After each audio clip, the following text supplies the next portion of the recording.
Welcome to Daily Wisdom, Walking the Path with the Buddha, a podcast shared by David Roylance. This podcast is dedicated to guiding you to completely eliminate the discontent mind and the suffering it causes by attaining enlightenment. Learn and practice the teachings of Gotama Buddha that will guide you to fully attain a peaceful, calm, serene, and content mind with joy.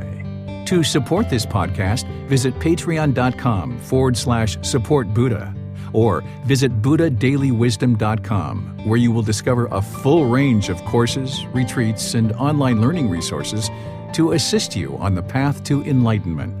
Now, here's our teacher to share more.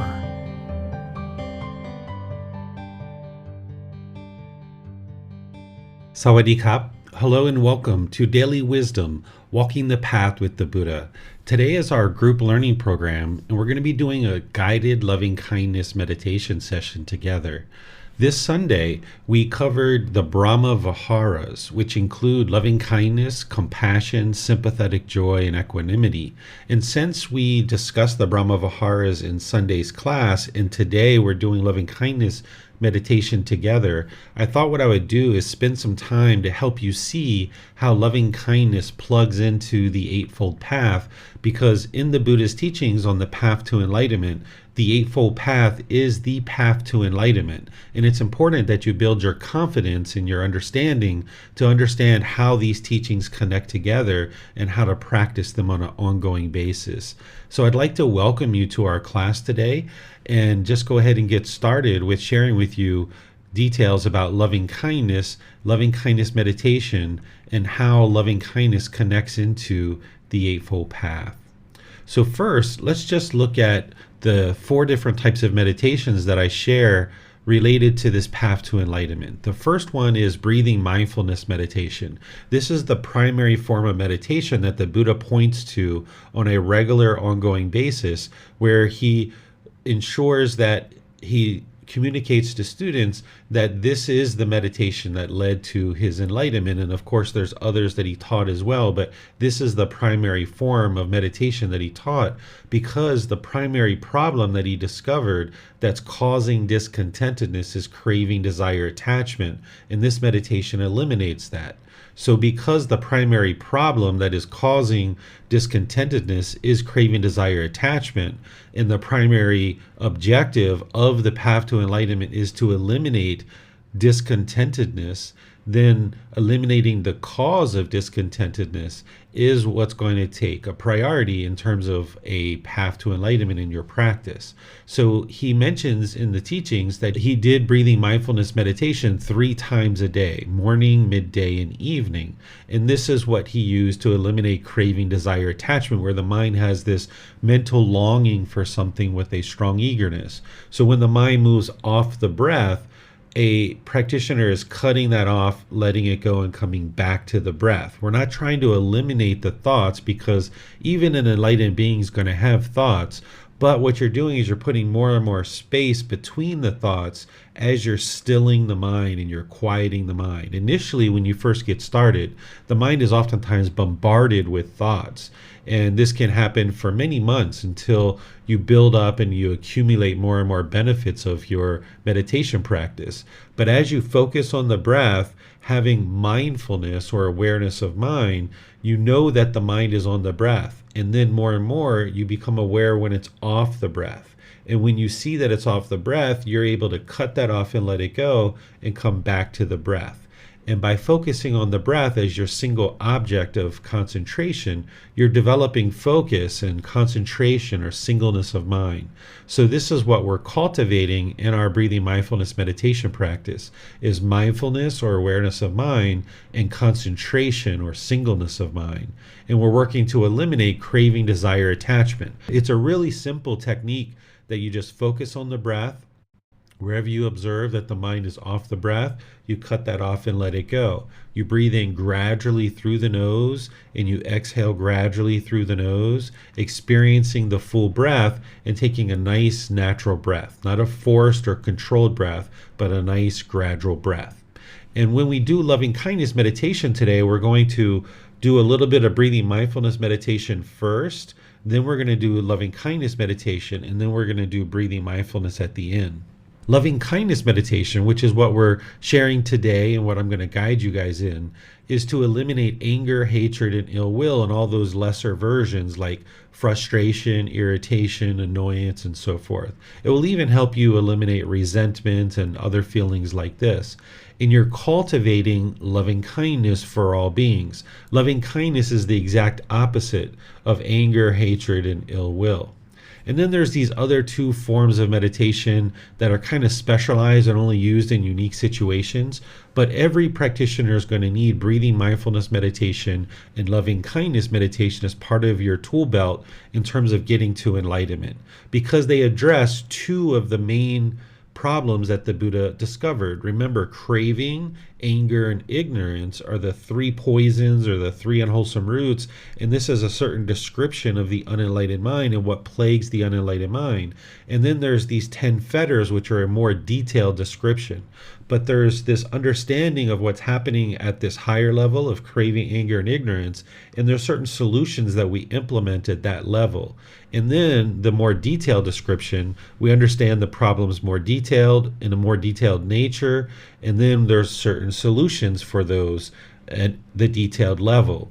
So breathing mindfulness meditation is addressing the craving, loving kindness meditation is addressing the anger, and then to address the ignorance, you're not believing the teachings, you're learning, you're reflecting, doing that inward looking to determine whether these teachings are true, and then you're practicing the teachings to see the transformation to the mind, and this is helping you to acquire wisdom. That's what's antidoting the ignorance. So there's these teachings that we're applying using meditation to eliminate craving and anger, and then we're using the teachings to independently verify them, accumulate wisdom, and then apply more and more of all the other teachings. Because as you guys know, generosity is also helping to eliminate craving, and there's other aspects of these teachings as well. So these are the 4 meditations that the Buddha taught, and this first 2 are primary forms of meditation that every practitioner would need to understand and practice in order to progress to enlightenment, because it's addressing 2 of the 3 major problems that the Buddha discovered. Next, let's just refresh your memory about loving kindness so that you understand what loving kindness is, even though we just talked about this on Sunday. What loving kindness is it's this active goodwill towards all beings without judgment. It's a genuine interest in seeing all beings be well. It's not judging or trying to determine whether somebody deserves your loving kindness or your goodwill.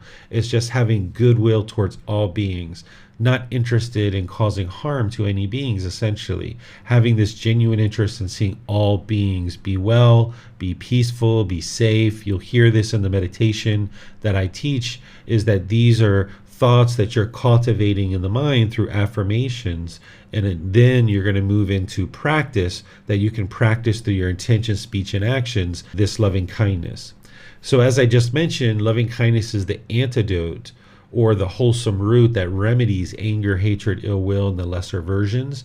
It helps to eliminate the harshness, bitterness, hostility, the resentfulness from the mind. Essentially, that unskillful conduct that is motivated by anger, hatred, and ill will in those lesser versions of frustration, irritation, annoyance, that unskillful conduct that happens through the intention, speech, and actions.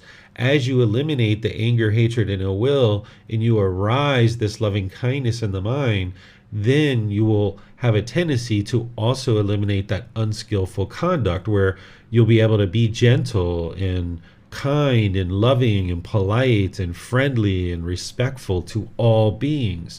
Right now, you might not be able to do that, and that's okay, because you're working at this. As you eliminate craving more and more, as you eliminate anger more and more, as you arise this loving kindness in the mind, and you start practicing more of the path of right intention, right speech, right action, and others, you'll see that you'll be able to train the mind to no longer be harsh and bitter and hostile or resentful towards other beings in your intention, speech, and actions.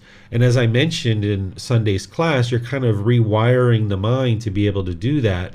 And there's this transformation process where you might be quietly frustrated or quietly annoyed, but outwardly you're able to at least practice in a way that is more loving and kind than what you used to do in the past. And then gradually over time, as this transformation occurs more and more, not only will you be outwardly practicing loving kindness in your intention, speech, and actions, but inwardly, that's all that you'll experience in the mind.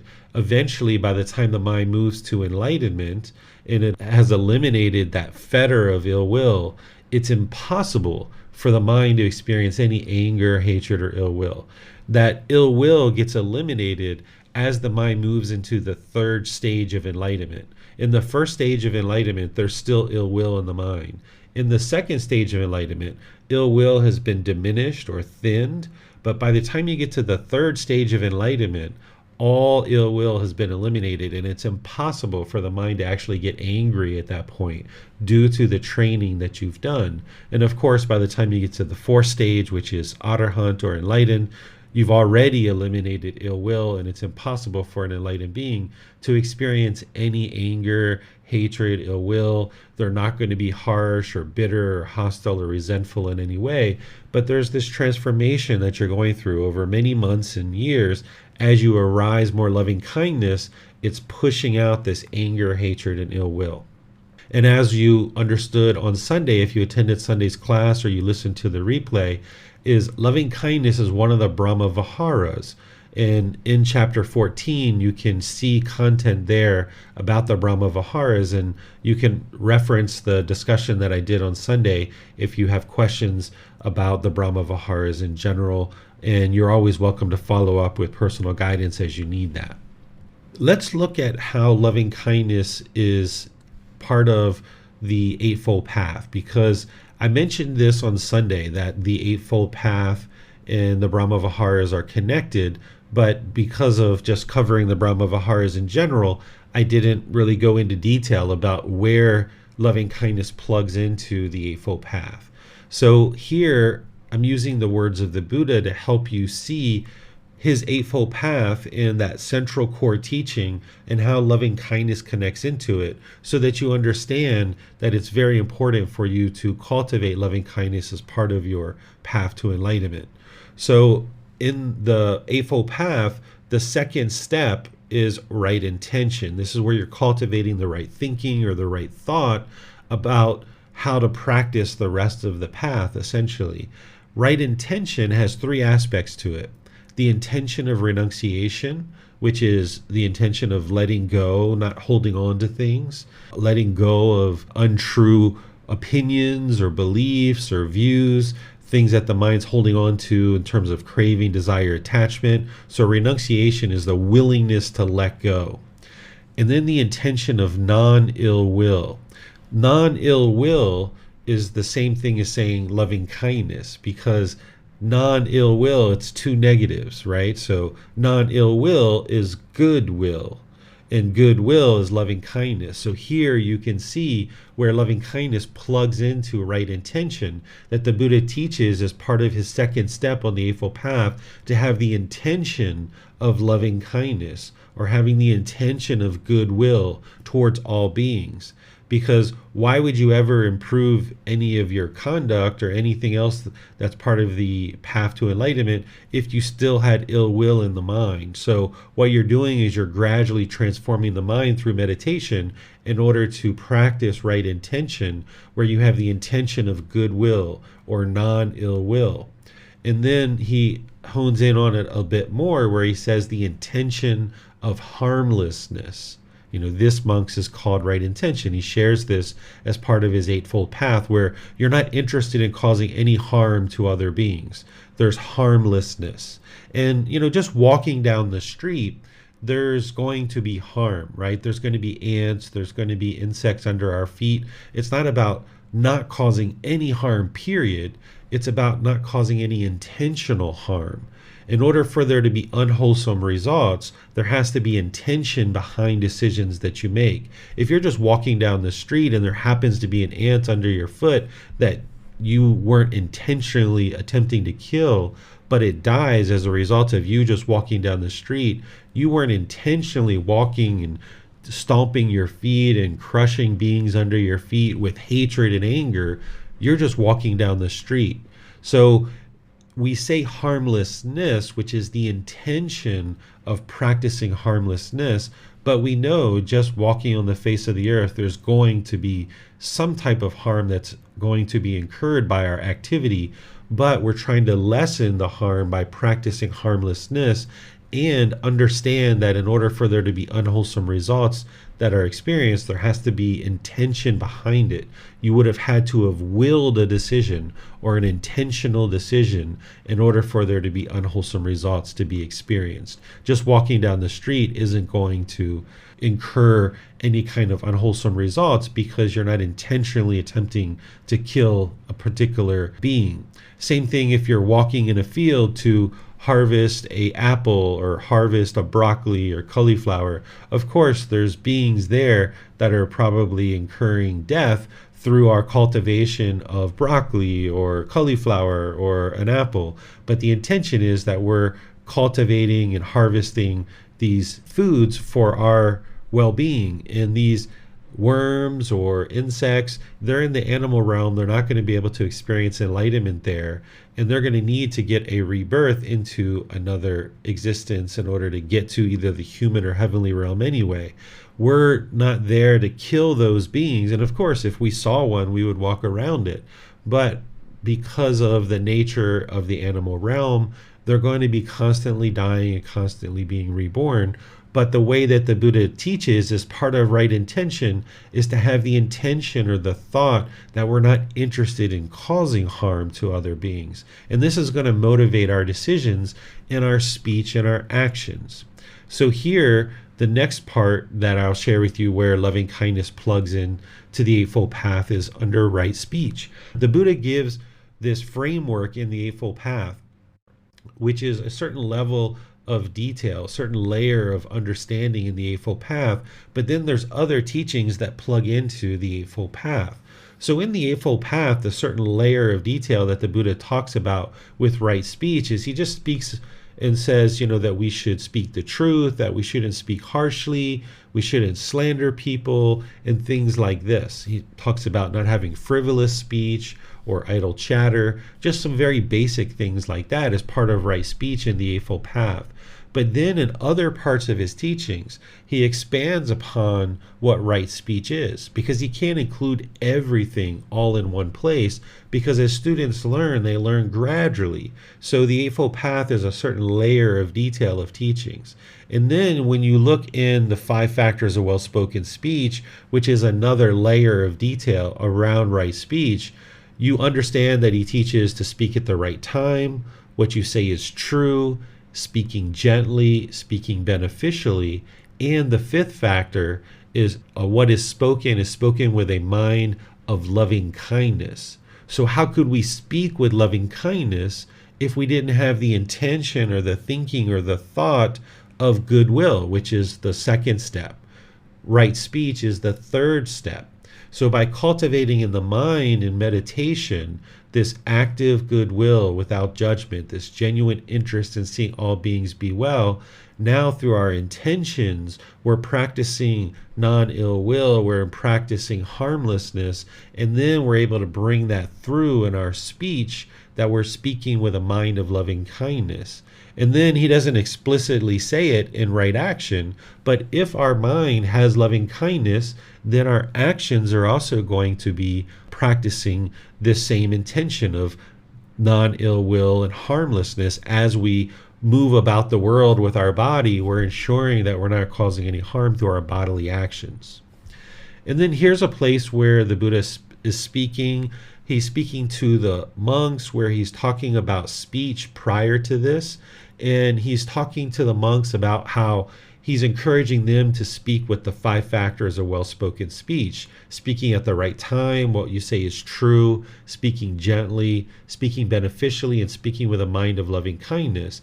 And in that same discourse, he's reminding them that even though you might be speaking with the 5 factors of well-spoken speech, other people aren't going to be speaking with the 5 factors of well-spoken speech.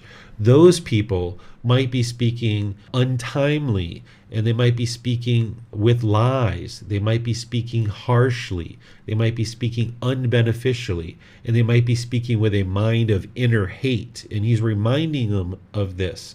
And then he gets to this point in the discourse where he then explains to them, okay, even though other people are speaking untimely, they're speaking what is untrue, they're speaking harshly, they're speaking unbeneficially, and they're speaking with inner hate, when you encounter somebody who is speaking in that way and interacting with you in that way, he says, herein, monks, you should train thus. Our minds will remain unaffected, and we shall utter no evil words. We shall reside compassionate for their welfare, with a mind of loving kindness, without inner hate. We shall reside enveloping that person with a mind filled with loving kindness, and starting with him, we shall reside enveloping the all-encompassing world with a mind filled with loving kindness, abundant, joyful, immeasurable, without hostility and without ill will. That is how you should train, monks. So he's saying even when you encounter somebody whose mind is essentially polluted with craving, anger, and ignorance, and they're functioning in a way that is unwholesome and unwise, he's saying you should still function with this loving kindness. So this loving kindness meditation is highly important in order for you to cultivate the mental state, this healthy mental state that we talked about in the Brahma Viharas, in order for you to practice all these other teachings. It would be very difficult for you to practice something like right intention, right speech, and right actions if there was inner hate in the mind, or there was anger, ill will.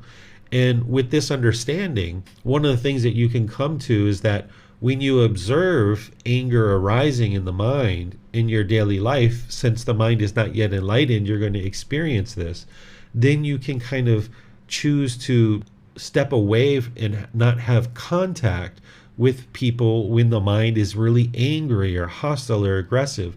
You can understand as part of the 5 factors of well-spoken speech that it wouldn't be the right time for you to speak to other people when you know your mind is angry or hateful, or you're having frustration or irritation or annoyance. So you can do that in your practice. It can be a very wise decision that with mindfulness or awareness of mind, as you see these anger, hatred, ill will, or frustration, irritation, annoyance arising in the mind, that rather than try to rush in there and have a conversation and solve a problem why the mind is angered, instead it's better to step away, take a few minutes or a few hours or a few days to allow the anger to subside, work with breathing mindfulness meditation and loving kindness meditation to calm the anger. And then when you can arise this loving kindness, that's a better time for you to then have the conversation. And this can be a wise decision that you're making, where in the past, without this wisdom, we might have just rushed in there and had a conversation and attempted to solve something, thinking that we had all the best intentions in the world trying to solve this problem. But meanwhile, we didn't understand that the anger, hatred, and ill will that was in the mind, we didn't have right intention at that point. And when we were talking, we actually made the situation worse. So by gaining this wisdom, you can actually step away from a conversation, put it on pause, and then have a conversation later when the mind has arisen this loving kindness. And you can actively do that through breathing mindfulness meditation and loving kindness meditation. So let me just share one more thing before we open up to questions. Here's some more content from the Buddha around loving kindness, because he talks about it at multiple times in his teachings. And I've just extracted a few parts where he mentions loving kindness so that you can have confidence that loving kindness is part of this path to enlightenment, and that loving kindness meditation is something that you will need to do regularly in order to transform the mind and get to enlightenment. Here, this first one, he's talking to his son Rahula, and he says, Rahula, develop meditation on loving kindness, for when you develop meditation on loving kindness, any ill will be abandoned. This is how a fully perfectly enlightened Buddha speaks. They speak very clear, very precise, and very concise. They just say things very clearly because they're explaining and illuminating this path to enlightenment. They're not speaking in ways that you have to kind of figure out and interpret and all of these other things. They just say very clearly what it is that you need to do in order to get to enlightenment. So here he's explaining to his son to meditate on loving kindness, and by doing this, that it will eliminate anger, hatred, ill will, and all of this will be abandoned from the mind. This is how you eliminate anger, hatred, ill will from the mind, is by meditating on loving kindness. And then you can't just bring loving kindness into the mind through meditation. You also need to practice it in daily life. Through your intention, speech, and actions, you need to have politeness, kindness, friendliness, and respect. Cultivating loving kindness and meditation is like filling up the gas tank, and then you go out into the world and you practice through your intention, speech, and actions to have loving kindness towards other beings. And that's what this next one is. He says loving kindness should be developed to abandon ill will. So developing loving kindness in the mind through meditation, and then developing it through your practice of your intentions, your speech, and your actions, this is what's going to abandon ill will. And ill will is one of the fetters, one of the three poisons as well. This is what's hindering the mind and keeping it in the unenlightened state. So when he talks about abandoning ill will, he's helping you to understand how to eliminate the pollutions of mind that are keeping it trapped in the unenlightened state. And then here he talks about this next teaching. He says, suppose they ask, but what, friends, is the reason unarisen anger does not arise, and arisen anger is abandoned? So the reason why unarisen anger, so any anger that's currently in the mind, he's saying this is the reason why it won't arise. And any arisen anger that has already arisen in the mind, he's saying this is how to abandon it. He says, you should answer the liberation of mind by loving kindness. That's the way to eliminate any anger that's arisen and any anger that's currently in the mind, to ensure that it doesn't arise. He's saying liberate the mind, or give this freedom to the mind by loving kindness. For one who attends carefully to the liberation of mind by loving kindness, unarisen anger does not arise, and arisen anger is abandoned. This, friends, is the reason unarisen anger does not arise, and arisen anger is abandoned. So by practicing loving kindness meditation and practicing loving kindness in your daily life will ensure that anger that has arisen can be abandoned, and that anger doesn't arise in the first place.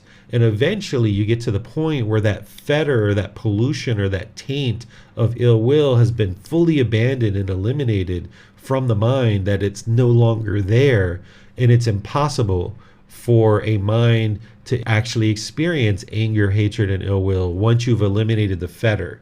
As long as that fetter is in there, there's still going to be the potential for anger, hatred, ill will, and those lesser versions to arise. But once you fully eliminate the fetter of ill will, it's impossible for the mind to become angered, having hatred, ill will, or even frustration, irritation, resentment, and these other discontent feelings. But your mind is in transition and working towards that. And it's loving kindness meditation and practicing loving kindness in daily life that is going to help you accomplish that. So let me pause here and see what questions you guys have before I introduce you to the meditation itself. The way that you ask questions is put those into Facebook, YouTube, or Zoom. In Zoom, you can electronically raise your hand and ask any questions or follow-up questions directly. Yes, sir. Let's go to Max. He has his hand raised. Yes, sir. So my 13-year-old daughter frequently has frivolous speech, and being a 13-year-old daughter, some of it includes being dramatic or drama with friends and whatnot. So how would I help her understand frivolous speech? And then the second part of the question, I guess, would be how can I calmly stop her from her frivolous speech or being trying to talk about drama. Yeah, I can share a few things with you here, Max. And then in a couple of months, I'm going to be teaching a class about how to share the path to enlightenment with children. This is something I did in the retreat in America. I taught this class, so I'm going to be teaching it online in November. But let me just share a few things with you here.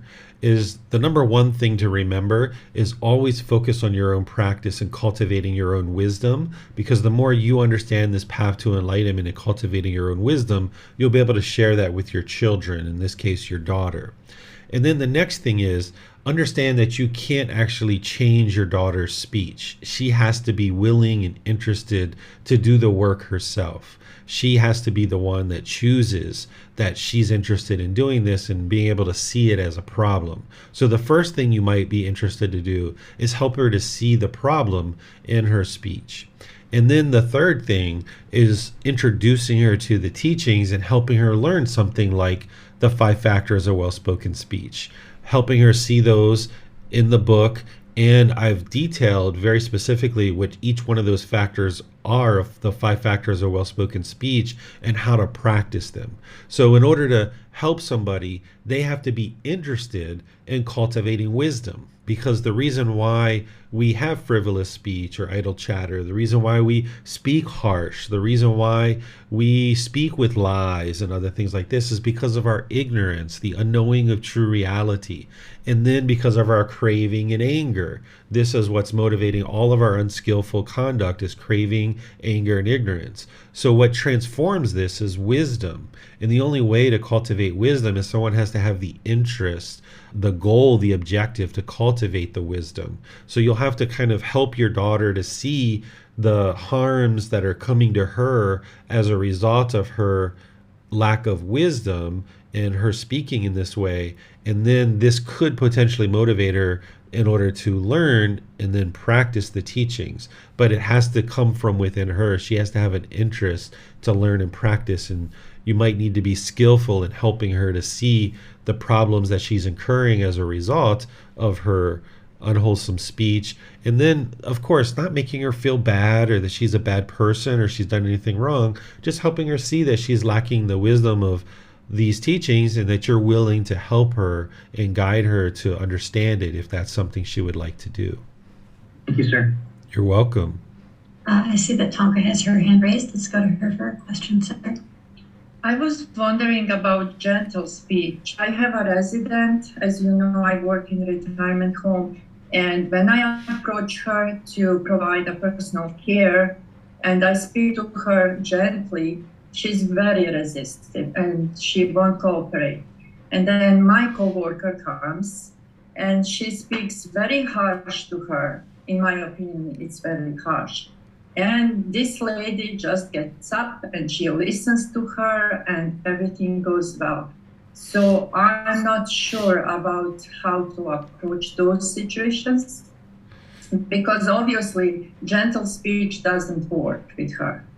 Yeah, so in that situation, it's important not to have a craving to get this being to do one thing or another, because if we have this mental longing, strong eagerness to get this being to do one thing or another, then that's where the anger and the unwholesome conduct, the unskillful conduct is going to come in, and somebody might feel that harsh speech is the way to do things. So we need to be comfortable with understanding that not everyone's going to respond to our gentle speech, because if everybody responded to our gentle speech, that would be permanence, and that doesn't exist. So we need to be comfortable realizing that some people aren't going to respond to it, and that doesn't mean that we should then choose to be harsh and aggressive.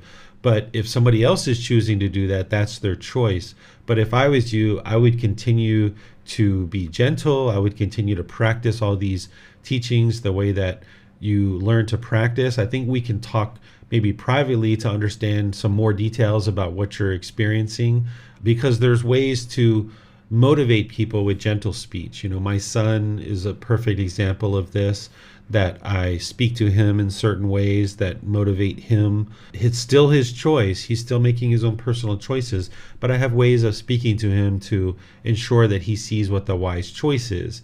And then there's also ways to speak what the Buddha calls stern or firmly, with still speaking the 5 factors of well-spoken speech, including gentle speech. There's ways to speak firmly without being harsh. And I think if I understood more of the details of what you're encountering at work, I could give you some more specific guidance of how to do that. And that may help. But then there's going to be certain people in your life that don't respond to what you say. And that's the universal truth of impermanence. And just knowing that can help you to see and maintain your practice, that it's wise for you to continue to practice the 5 factors of well-spoken speech, understanding that not all people are going to respond to you, and that's okay. Okay, so harsh speech would never be appropriate. Yes, I wouldn't advise speaking harshly in any situation whatsoever.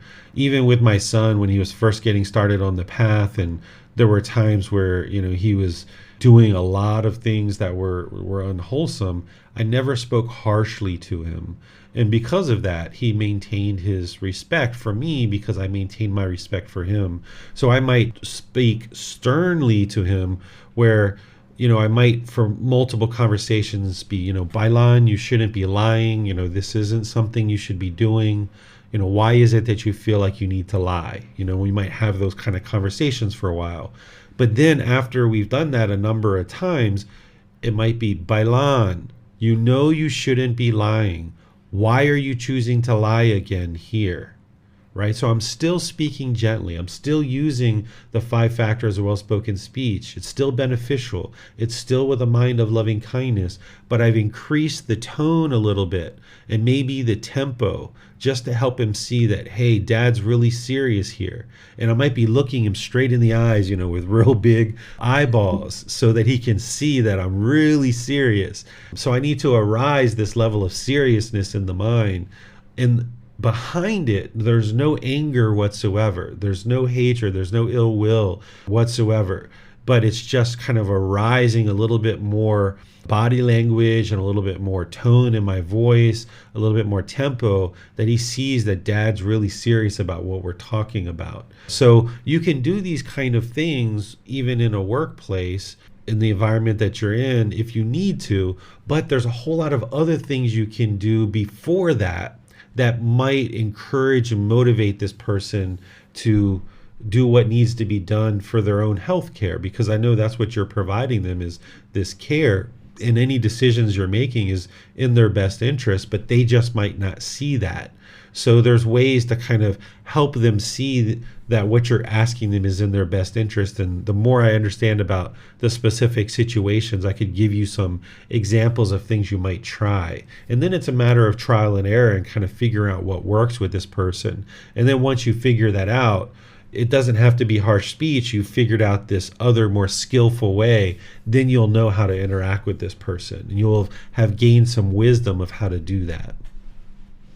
Thank you very much. You're welcome. So if you'd like to talk privately, Tonka, you can schedule an appointment and we can talk. I think you might even have one scheduled coming up soon. Thank you. You're welcome. It does not appear there are any other questions at this time, sir. All right. So let's look at the next thing that I would like to share with you guys, which is how to actually do loving kindness meditation, and then we'll actually do it together as a group. So the way that I share loving kindness meditation is just like with other forms of meditation. I start with a chant to kind of ease the mind into meditation and get more benefit out of the meditation itself. Then we do a brief breathing mindfulness meditation, typically maybe 5 minutes if you're doing this on your own, and maybe you're doing a longer session, maybe 10 minutes. It's really up to you, but kind of like a 5 or 10 minute breathing mindfulness meditation. This just kind of helps clear out the mind, get you focused on the breath, kind of builds your mindfulness, builds your concentration. Yes, it's helping you to eliminate craving, desire, attachment, and it's just bringing the mind to focus so that now you can move into loving kindness meditation and focus on these affirmations. These affirmations are 4 statements that starts with I. So in meditation, after you've gone through the breathing mindfulness meditation, on the out breath, you're going to say in the mind, may I be peaceful. I'll say it out loud, but that's just to remind you to say it in the mind. Have this affirmation, may I be peaceful. And then breathe in. And then on the out breath, the next out breath, you say, may I be safe. And then we'll do that. And then we'll breathe in nice and slowly. And then the next out breath, may I be well. And then the next out breath, may I be free of all discontentedness in the suffering it causes. Then we go into these successive rings. We create these rings that include people that we have loving kindness for because we're interested in maintaining that loving kindness. And then people that you're maybe more neutral for, that you don't necessarily have ill will towards, but you don't necessarily have the most loving kindness for, you would like to include them in your meditation as well.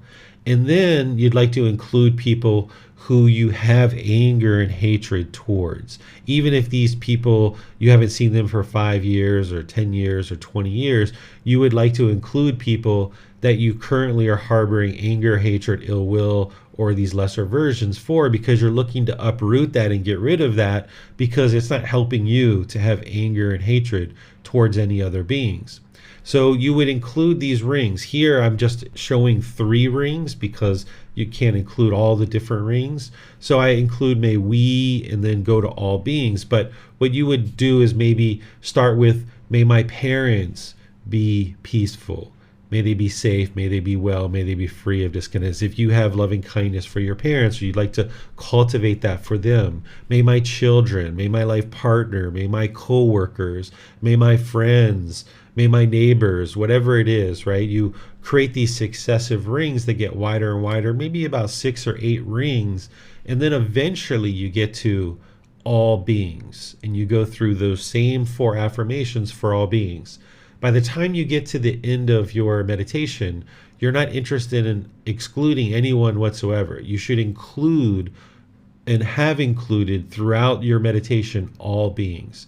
And you will create these rings, and maybe for a week or 2 or 3 or however long, you might have a certain set of rings. But then you'll realize that there are certain people that you have an enormous amount of loving kindness for, that maybe you don't necessarily need to include them in your meditation anymore.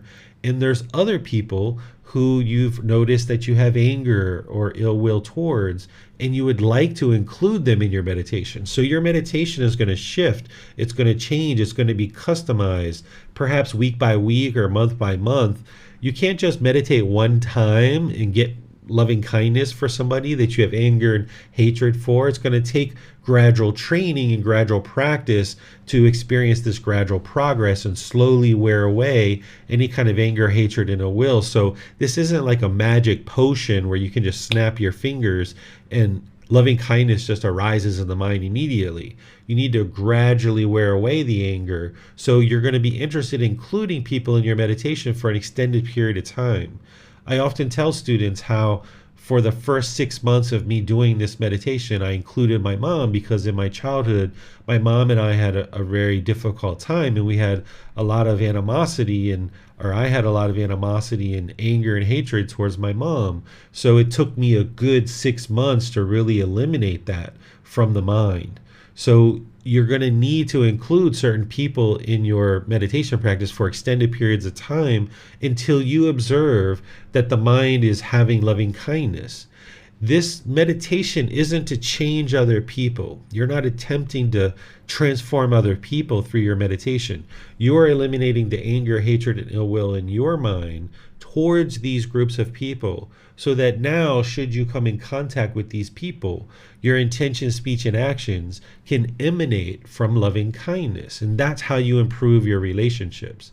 So as I was in childhood and early adulthood, my mom and I had very rough relationship. We oftentimes talked to each other in unwholesome ways, and we would have to go away from each other for several months or sometimes years.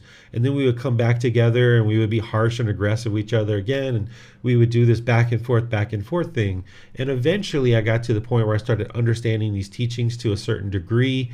I started meditating. I started doing loving kindness meditation and transforming my mind so that then when I was around my mom, my intentions, my speech, and my actions started changing and started improving. And then because I was putting out this loving kindness, I started observing more loving kindness coming back from mom. She still struggled in certain areas, but we got to a point in our relationship where there was no harshness or any kind of hostility or anything between either of us from a certain point all the way until her death in 2017. So you can transform your relationships through practicing the Buddhist teachings, but what you're doing first is you're transforming your own mind.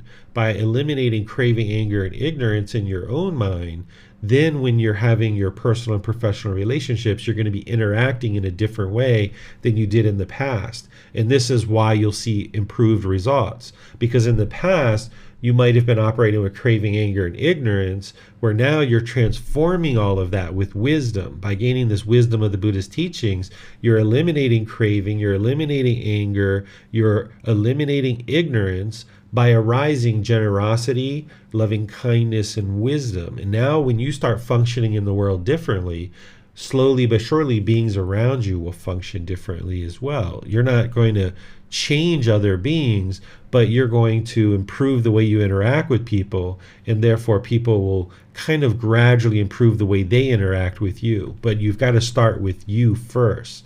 So this meditation is putting you at the focal point by you focusing on cultivating loving kindness for this being who you are now. May I be peaceful. Then when you learn to have this healthy relationship and this healthy mental state with yourself, then you'll be able to have a more healthy relationship with other people. Because oftentimes we have this inner dialogue or this inner hate towards this being who you are now, this negative self-talk. And this meditation can help you transform that, where you no longer have that inner dialogue or that inner hate towards this being who you are now. And when you improve that with loving kindness meditation, then you'll learn how to have this healthy mental state with others as well. And your intention, speech, and actions will emanate from this loving kindness.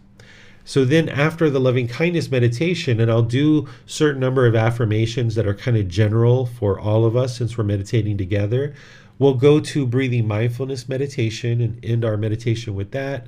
And then we'll go into the chanting and kind of ease out of meditation.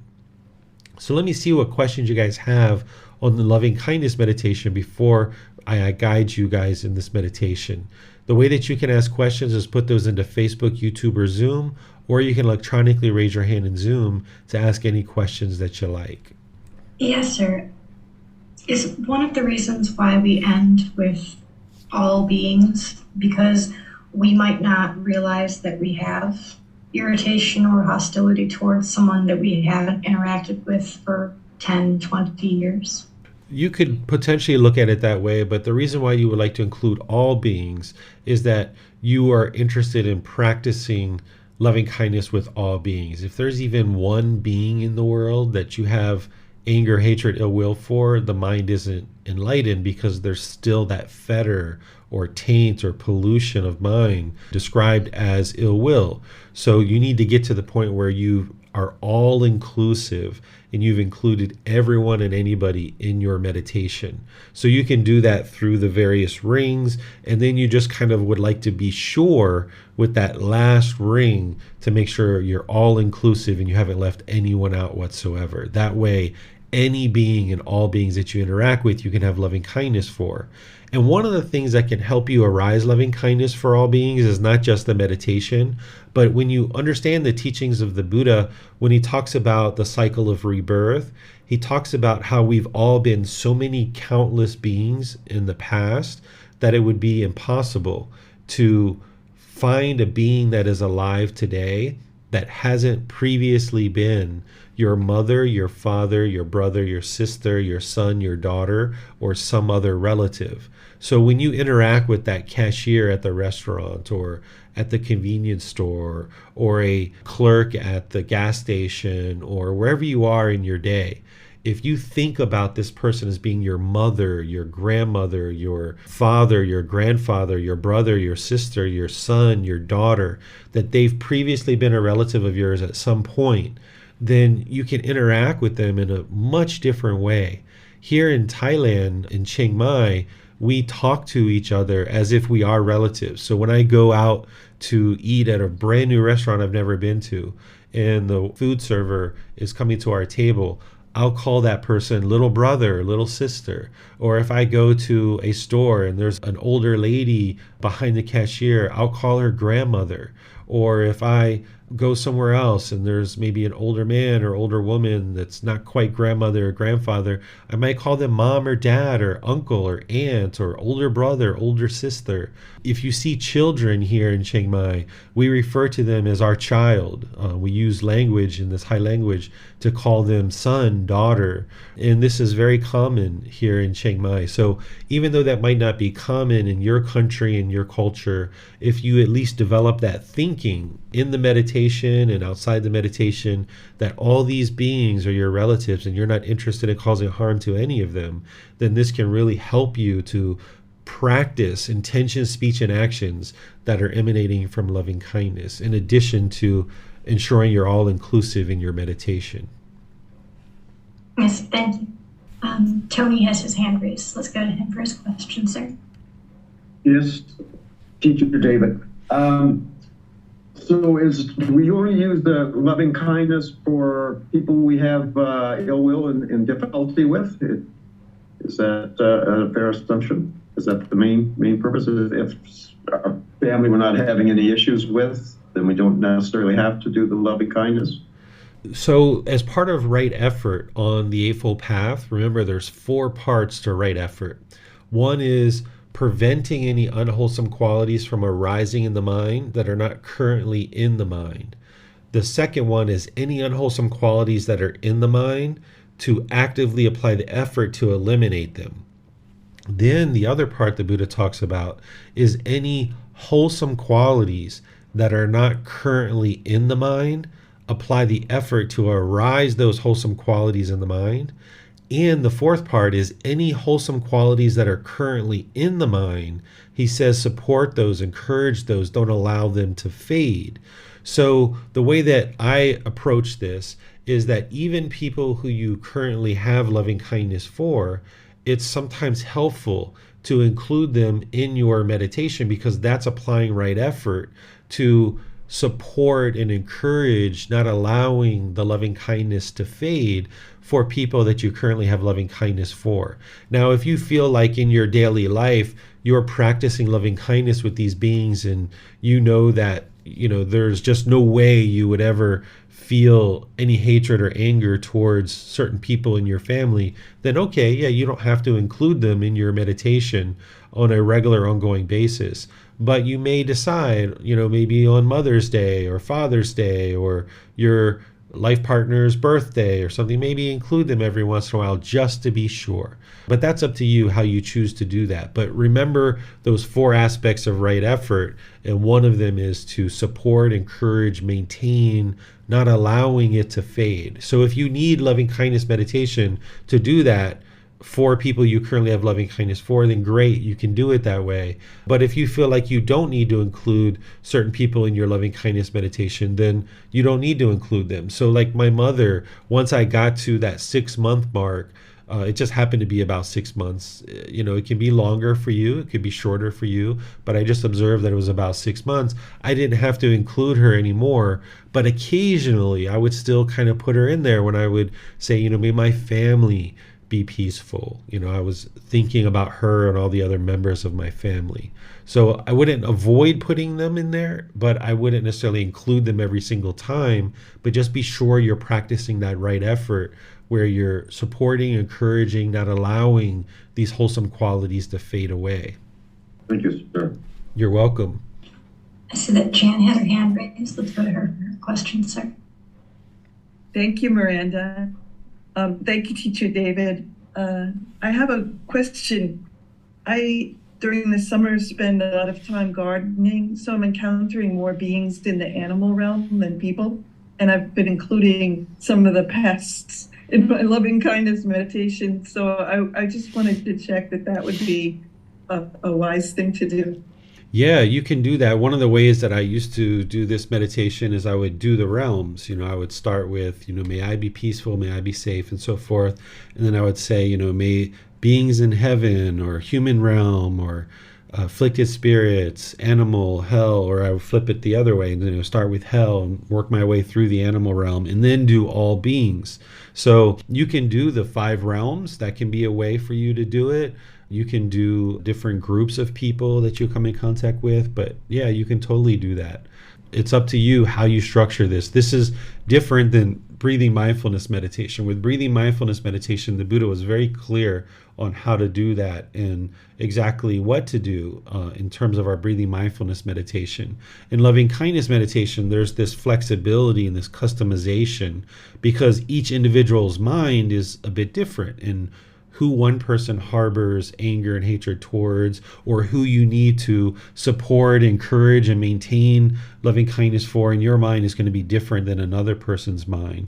So feel free to customize this in multiple different ways. And that's one of the things that I try to do in these classes on Wednesdays and in the in-person classes that I teach is I try to do a lot of different varieties of loving kindness meditation so you get a different flavor of how you can customize these. And I tend to be more general in the way that I do loving kindness because I'm leading a group, but you'll need to really make it specific for your life and what you're experiencing on a day-to-day basis.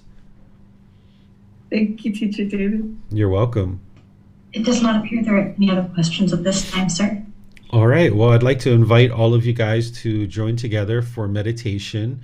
If you'd like to take the seated, lying, or standing positions, these are the 3 that tend to work really well with loving kindness meditation. We don't do the loving kindness meditation in the walking position, but there's these other 3 that you can use, either seated, lying, or standing. So if you're seated, you're probably going to be cross-legged on the floor with maybe something under your rear to get your rear up in the air, and not crossing your legs too tight because that would cut off the circulation and make it difficult for you to meditate for an extended period of time. If you're in a chair, you might just have your feet flat on the floor or crossed at the ankles. It's up to you. Remember the universal truth of impermanence, that this isn't about everybody doing it exactly the same way, because that's impossible. It's about finding what's comfortable for you. You're not interested in your body being luxurious, but you're not interested in it being painful either. So you're finding that middle way where the body is comfortable, because we need to go through the body in order to get to the mind and train the mind. The hands and arms should just be resting comfortably in your lap. The Buddha put his right hand on top of his left with his thumbs together, and you can put that into your lap, and that will allow your muscles in your hands and your arms to just completely relax. But if that's not comfortable, you could put your palms on your thighs or your knees. You could put your palms up. You could put your arms on the armrest of a chair. Again, it's not about everyone doing it exactly the same. It's about finding what's comfortable for you. So with the lower body relaxed and comfortable, the hands and arms relaxed and comfortable, next you'd like to bring your upper body to be erect. Not real rigid and stiff, but not slouched either. In the middle, where it's nice and erect. This keeps the mind attentive and alert during your meditation, because the meditation should be an active, dedicated, purposeful training session. So we need the mind to be attentive during our meditation. So by keeping the spine erect, this keeps the mind attentive so we can actively train it during our meditation. Next, you would like to just close the eyes and start breathing in through the nose and out through the nose. This is going to allow the breath to be established nice and gradually, a nice natural breath, breathing in through the nose and out through the nose. You can stay here and just work on establishing the breath, or if you know these chants, you can join in with the chants, and then I'll be back with some more guidance after the chanting.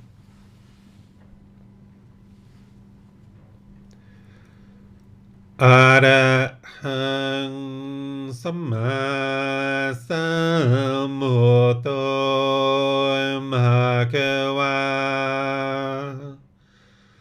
Bhutang Bhagavanthang Apivateyami.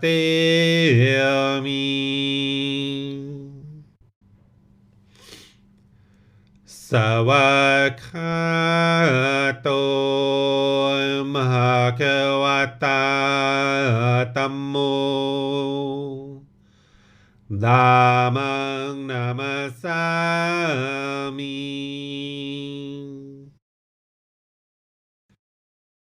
Supatipano Mahakavato Sawaka Sangho Sanghang Namami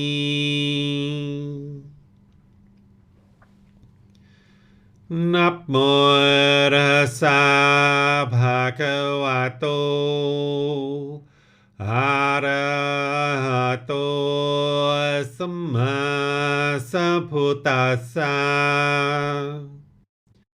Namo Rasa Bhagavato Arahato Samma Sambuddhassa Namo Rasa Bhagavato Arahato Samma Sambuddhassa Iti piso Mahakava Arahang Samma Sambuddho Vichacharanang Samhuno Sakato Rokavitu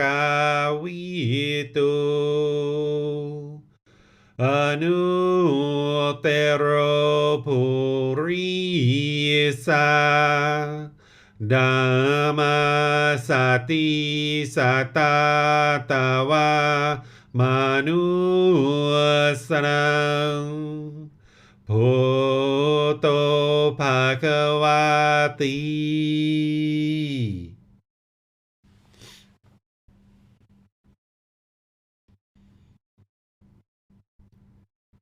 Okay, you should be breathing in through the nose and out through the nose. Here you're just establishing the breath. Your breath isn't going to necessarily match to the guidance that I'm providing. I'm here just to remind you, this is your practice. The guidance that I'm providing is just a reminder to breathe in gradually through the nose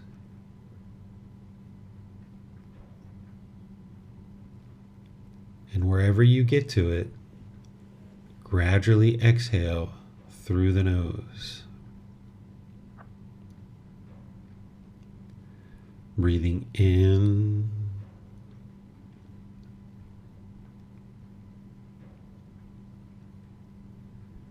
and out.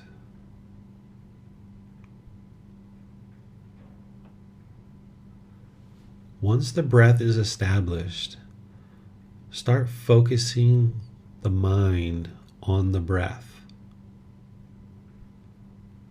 The sound of the air entering the nose, or the sensation of air moving over the skin into the nose. The breath is the present moment. Fixate the mind on the breath, the present moment. Breathing in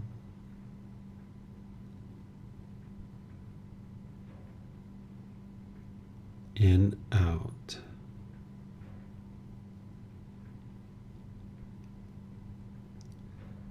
Breathing in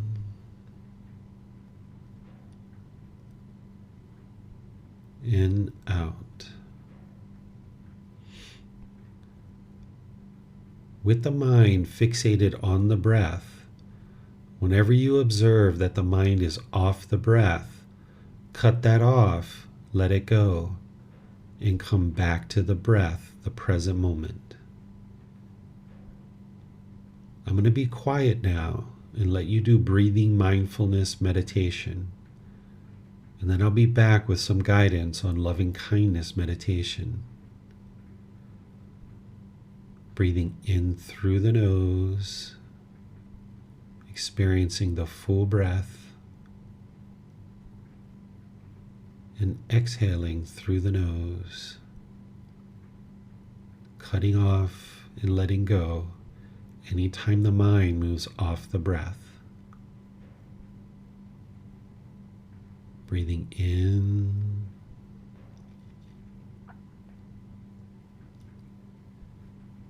and out.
Continuing to breathe in through the nose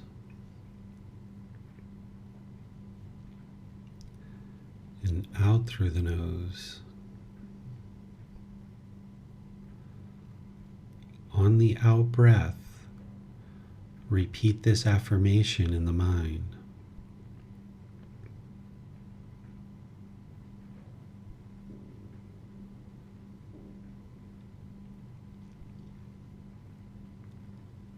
May I be peaceful.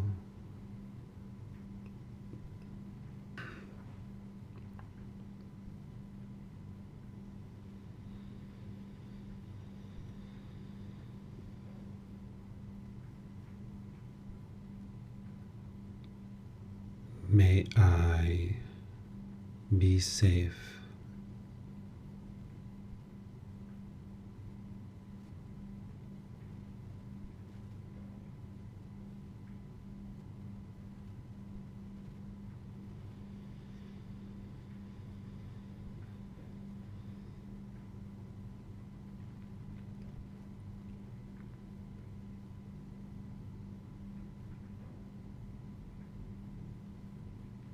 May I be well.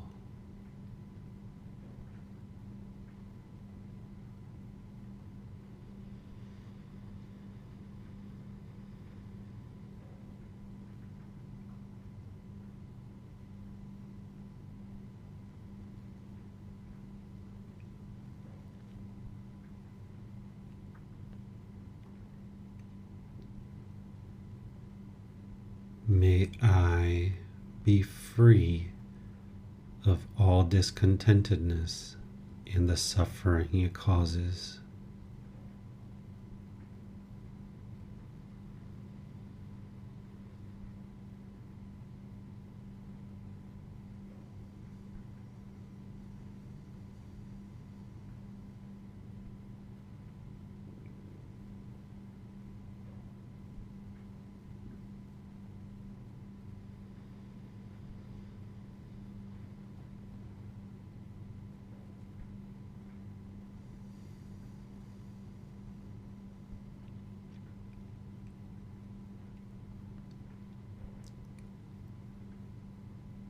May we be peaceful.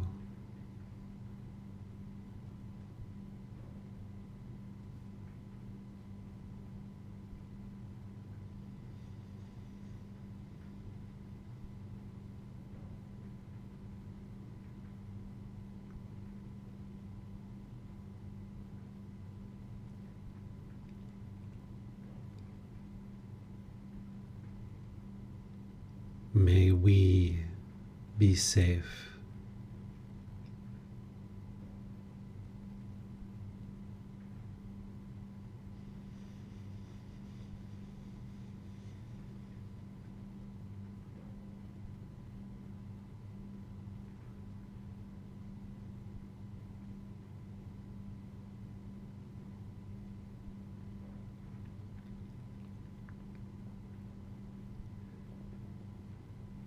May we be well.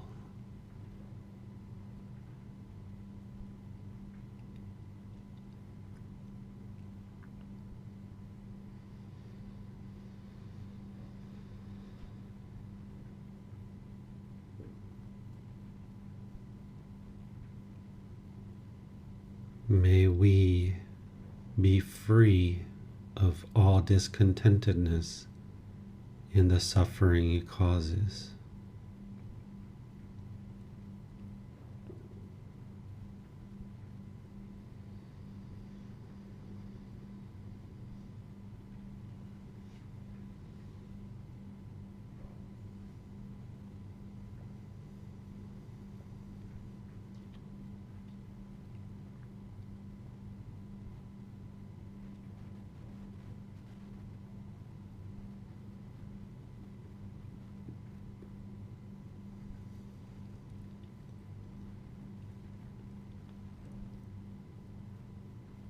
May my family be peaceful.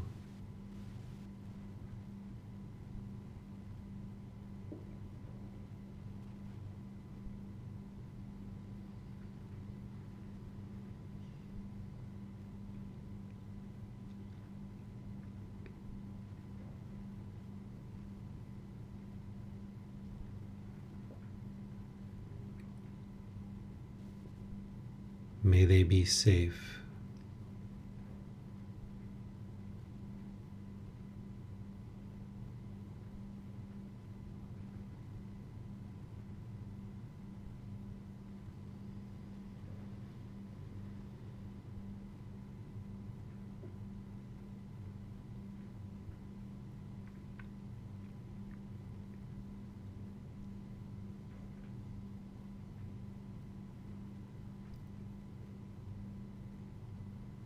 May they be well.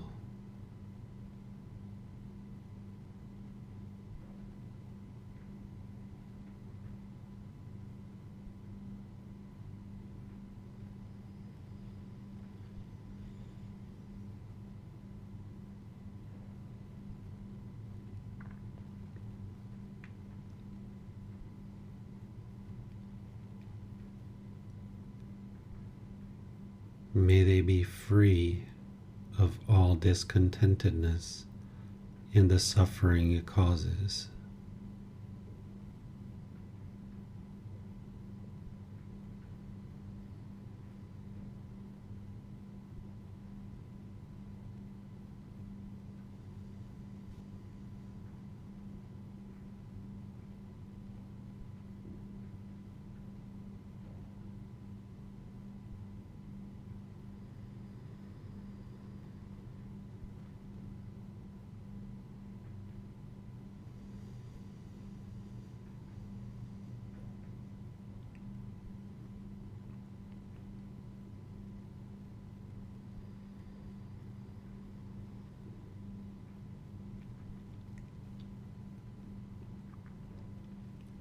May my friends and associates be peaceful.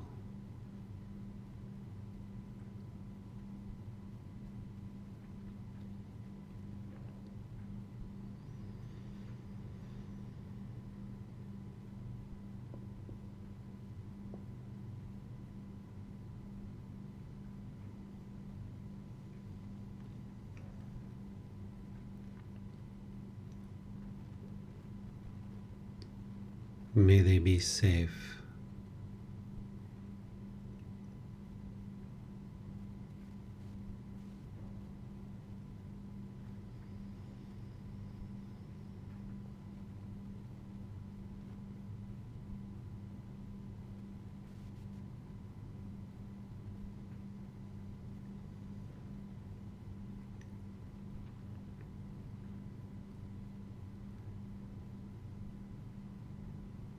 May they be well.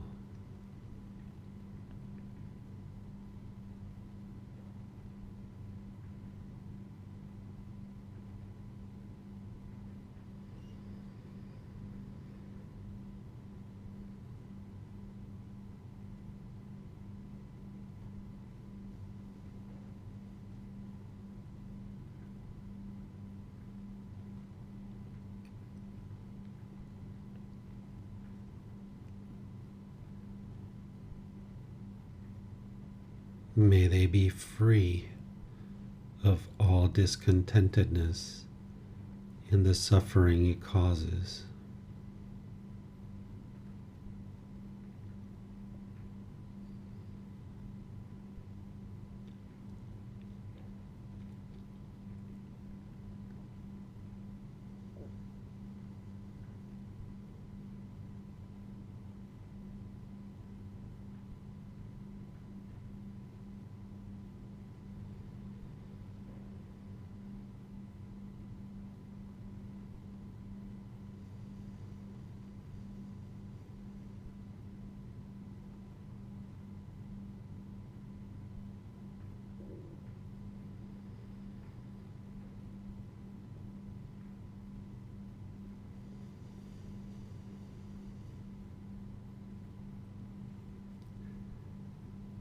May all those whom I've harmed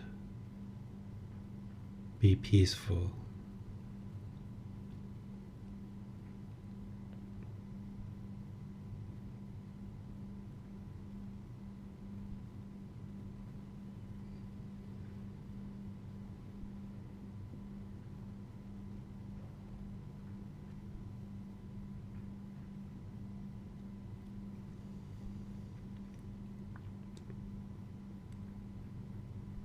May they be safe.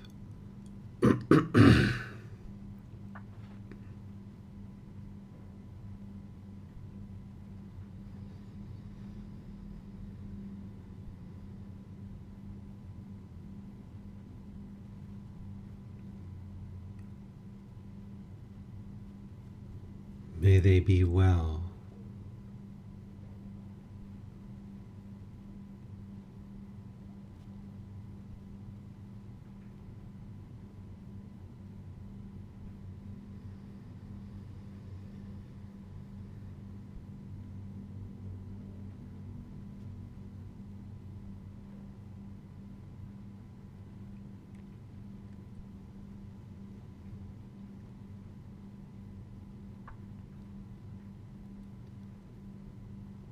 May they be free of all discontentedness and the suffering it causes.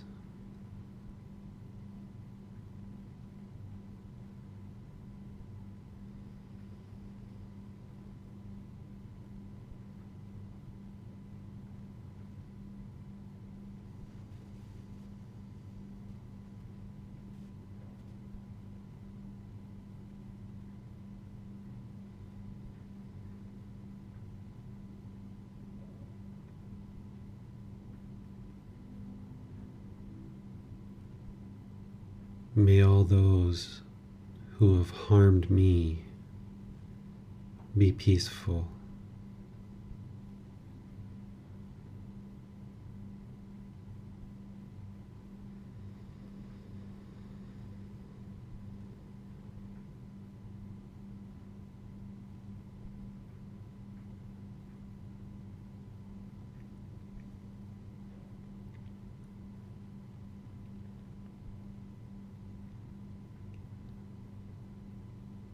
May they be safe.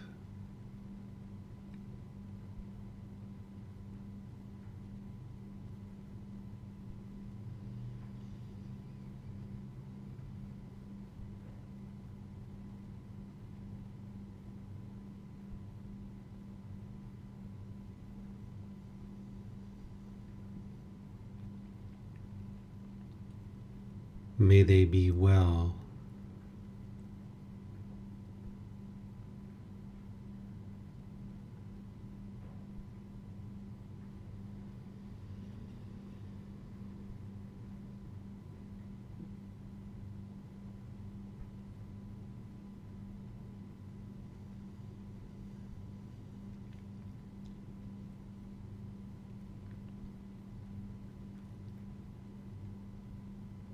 May they be free of all discontentedness and the suffering it causes.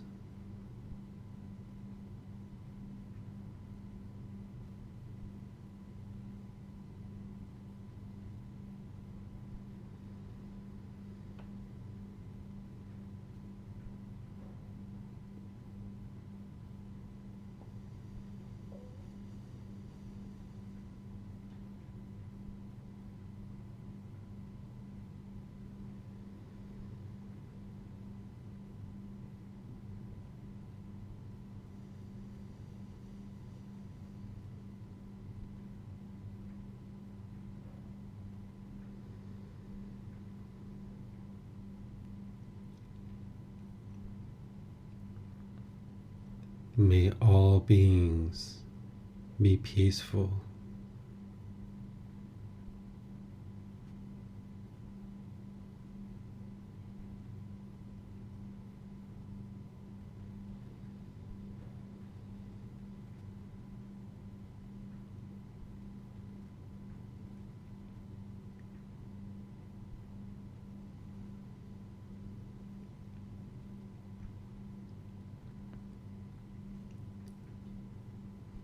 May they be safe.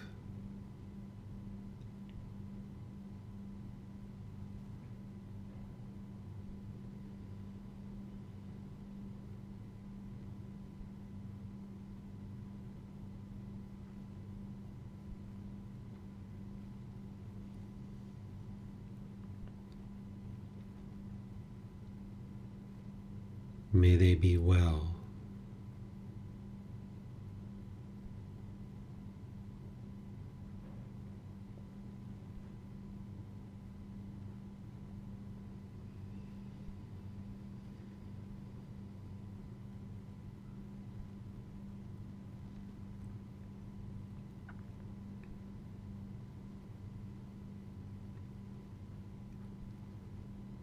May they be free of all discontentedness and the suffering it causes.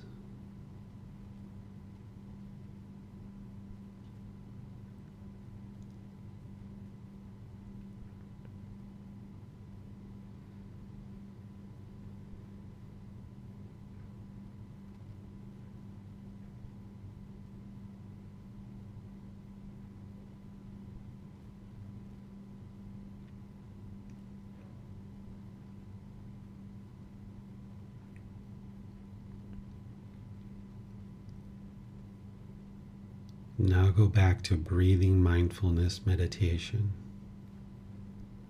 focusing on the breath,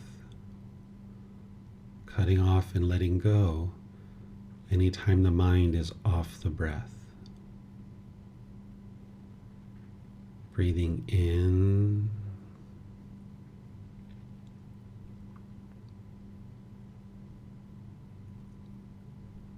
and out.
อะระหังสัมมาสัมพุทโธมหาควาพุทธังมหาควันหังอภิวาเทมิสวากขาโตมหาควตาธัมโม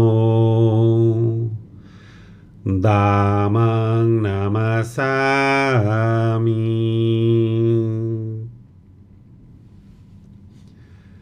สุปฏิปันโนมหาควโตสาวกสังโฆสังฆังนามามิ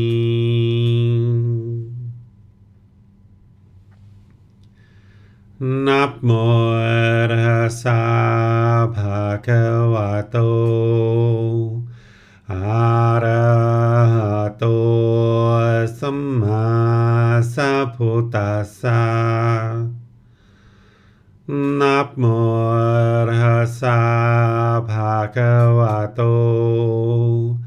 อะระหะโตสัมมาสัพพุทธัสสะนับโมตัสสะภะคะวะโตอะระหะโตสัมมาสัพพุทธัสสะอิติปิโสมะคะวะอะระหังสัมมาสัมพุทโธวิจาจารณังสัมโมโนสัคขะโตโรกาวิโตอนุเตโรปุริสาธัมมาสติสัตตาตาวามนุสรังพุทโธภควติ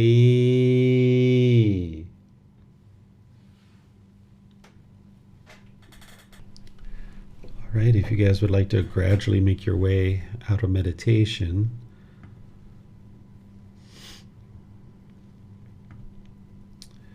all right, so I would like to just open up to any questions you guys might have now that we've done meditation together. You can put those questions into Facebook, YouTube, or Zoom, or you can raise your hand electronically in Zoom and ask any questions that you like. Yes, sir. Panka has her hand raised. Let's go to her for her question.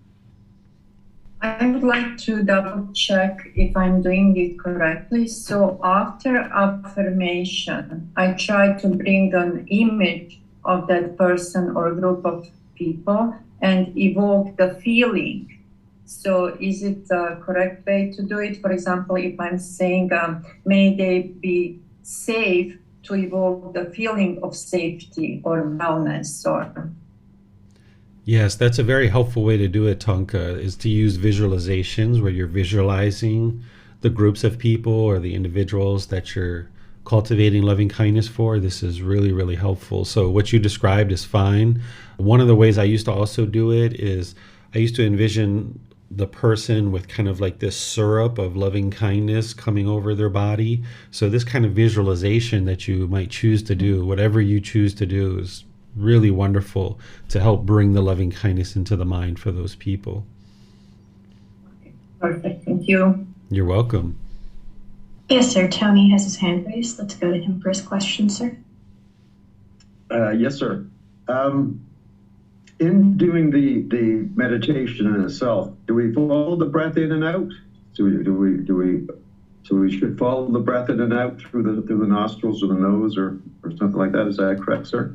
Yeah, so with that breathing mindfulness meditation where you're establishing the breath and you're getting the mind focused on the breath, Then as you move into loving kindness, you're still focusing on the breath, but you're adding that affirmation on the out breath.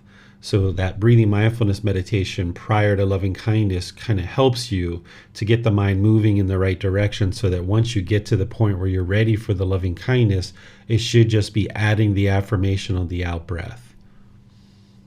Okay, but so we should be following the breath in, and then on the out breath, add the affirmation, correct, sir? Yes, that's right.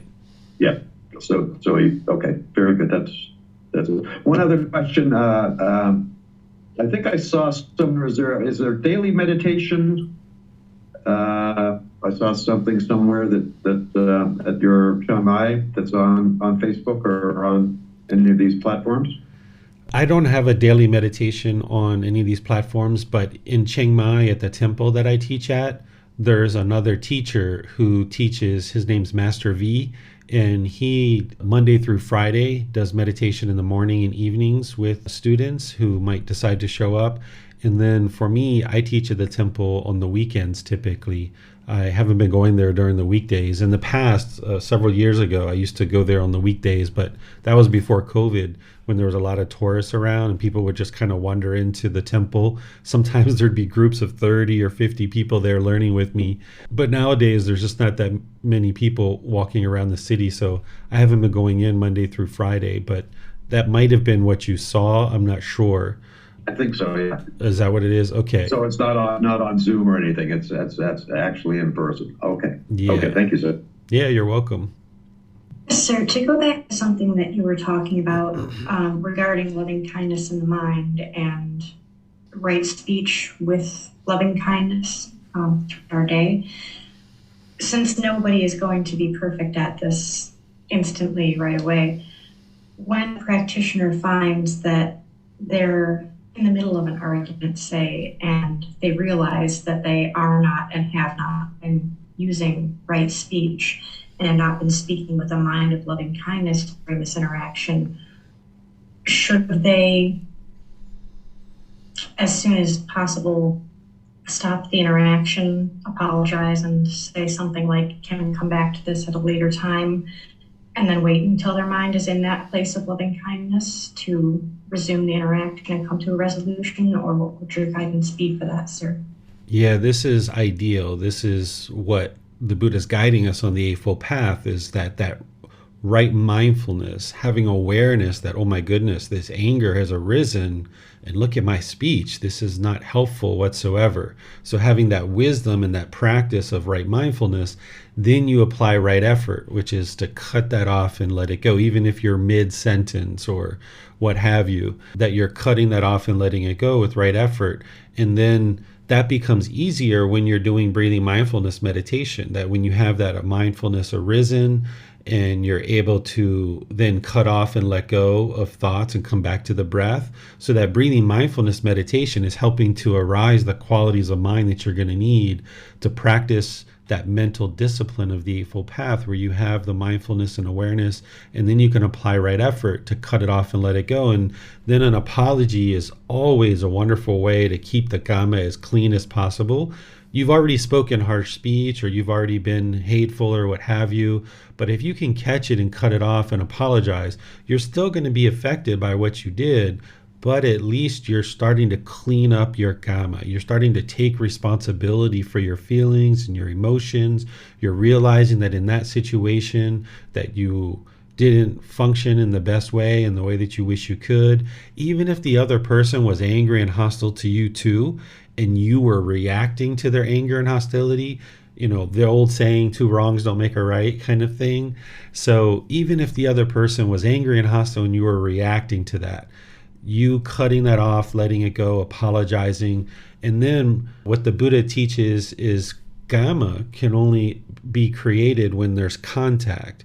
So if you realize with mindfulness that you're in contact with somebody who your mind has arisen hate for or anger towards, and you're starting to react in an unwholesome way, that's unwise. The wisdom of understanding contact and Dhamma is that you can eliminate contact, you can go away, calm the mind down, and then come back at another time.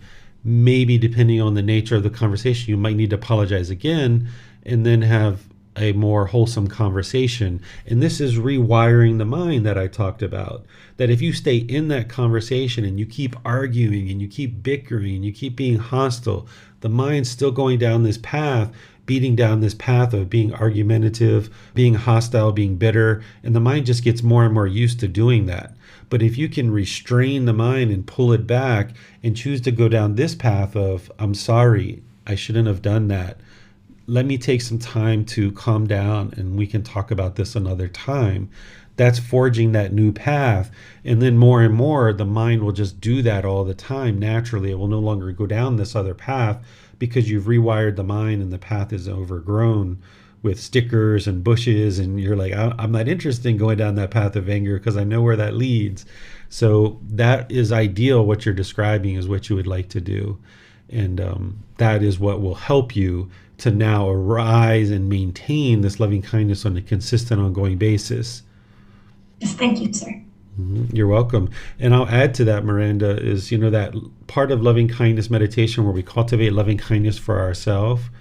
When we realize that our anger and our hatred is only harming ourselves, and when we have loving kindness for ourselves, we realize like, man, this is like stabbing myself with a knife if I sit here and argue with this person. And why would I do that?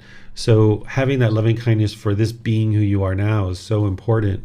And you realize like it's just so unwise to allow the mind to go into that anger, and you get better and better at restraining it because you're knocking down the craving and you're arising this loving kindness. Yes, that's very wise. Thank you, sir. You're welcome. It does not appear we have any other questions at this time, sir. Okay. Well, what I would like to end with in terms of this class is just sharing with you that as you do this meditation and as you practice loving kindness through your intention, speech, and actions in daily life, there's a pretty good chance that you just may not feel it with certain people, even in your meditation. And that's completely normal. That there might be certain people that you just have so much anger or hatred towards. And when you're meditating or when you're around them, you just don't feel the loving kindness at all.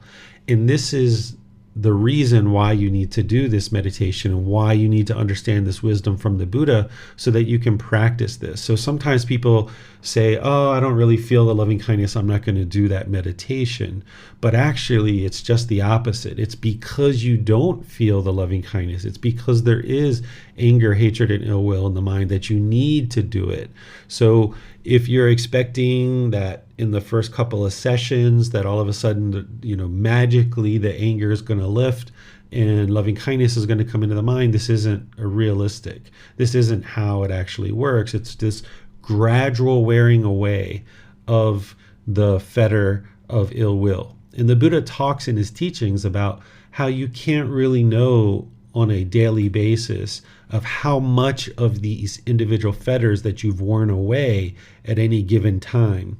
He talks about it as like a handle of a tool, that if you had a wooden handle of a tool and you were using this tool every day and the wood was wearing away more and more from the handle, he's saying that every day you're not going to know how much wood has been worn away from the handle of this tool.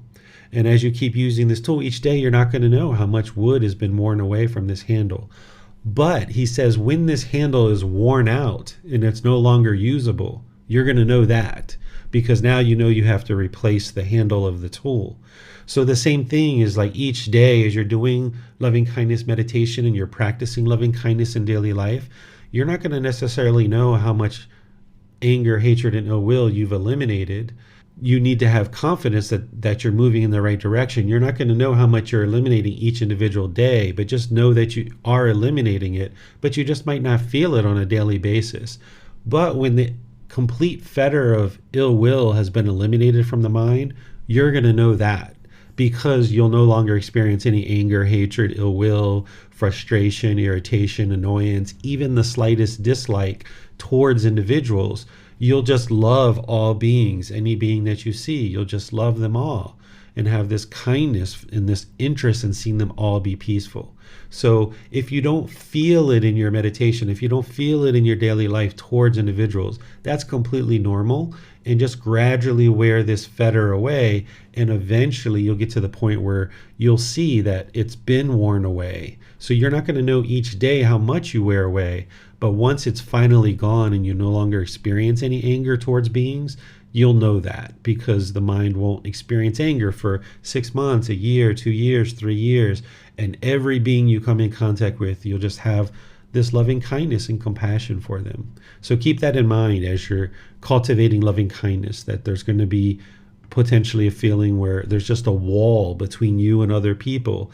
And what you're trying to do is break through that wall. That's what the meditation's doing. That's what your practice in daily life through your intention, speech, and actions, you're trying to break through that wall and knock it down so that it's no longer there. So thank you all for joining for class. In the future classes, what we're going to be doing this Sunday is we're going to be in chapter 15 of this book, Developing a Life Practice, The Path That Leads to Enlightenment. Chapter 15 is titled True Love, Love Without Attachment. This is where you're going to learn what true love is and how to practice it on a daily basis with beings in your life, because some of the hardest attachments to eliminate, the strongest, deepest attachments that we have, are to our children, our life partners, our mother, our father, people like this. These people, it's very difficult to eliminate attachment towards, because you're around them so much and they're so close to you.